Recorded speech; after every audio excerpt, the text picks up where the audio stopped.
જો બેટા, હવે મેં તને જેમ જેમ શીખવાડ્યું છે ને એમ એમ તું કરતી જ એટલે તારા પ્રોબ્લેમમાં તું બહાર નીકળી જઈશ. ઓકે? હા હે ભાવેશ, હું તમને એક વાત કહું. હા બોલ. તમે કાયમ ઈમાનીને હારી જ્યાં પછી શું કરવું જોઈએ ને એવી સલાહ ચમ આપતા હો? આ બીજાના મા બાપને જુઓ, પોતાના બાળકને જીતાય કઈ રીતે એવી સલાહ આપતા હોય. આમ જોવા જાય ને ભારત, તો એ બધા મા બાપ ગાંડા છે. હવે ચમ હું તને સમજાવું. તું થોડાક ટાઈમે તું ટીવીમાં કે પેપરમાં વાંચતી હશે કે અમુક બાળકો ડિપ્રેશનમાં જતા રહ્યા, રિઝલ્ટ ના આવ્યું એટલે, અમુક બાળકો ઘરથી ભાગી ગયા, અથવા તો અમુકે આત્મહત્યા કરી લીધી. એનું કારણ શું ખબર છે?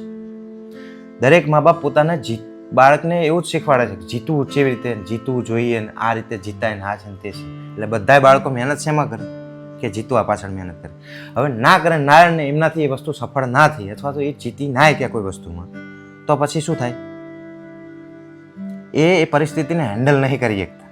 એટલે પછી એ કાં તો ભાગવાનું નક્કી કરે ઘરમાંથી, કાં તો ડિપ્રેશનમાં જતા રહે, કાં તો આત્મહત્યા કરી લે, આવું બધું કરે. હવે દરેક મા બાપની ફરજ એ આવવી જોઈએ કે કદાચ તમારું બાળક જીતી નથી શકતું, અને આવું બની શકે કે દરેક પરિસ્થિતિમાં જીતી જાય એવું પોસિબલ નહીં હોતું, તો એવી પરિસ્થિતિમાં એ બાળક પડી ગયું તો એને ઊભું કેવી રીતે થવું, નાપાસ થયા તો એમાંથી ફરીથી વાંચીને કે ફરીથી ઉત્સાહ અંદર પેદા કરીને પાસ કેવી રીતે થવું, કોઈ પણ પરિસ્થિતિમાં બહાર કેવી રીતે નીકળવું, આ શીખવાડવું જોઈએ કાયદેસર મા બાપે. એની જગ્યાએ આપણે શું કરીએ, અત્યારે આ બાજુવાળાનો છોકરો આટલા લાવ્યો, આ બાજુવાળાની છોકરી આટલા લાવે, તું કમ ના લાવીએ કે આમ છે ને તેમ છે ને, આવું બધું એને હરીફાઈમાં નાખી દીધું. આપણે વાંચવું જોઈએ, ભણવું જોઈએ, 100% મા બાપની વાત સાચી, પણ તમારું છોકરું મશીન નથી.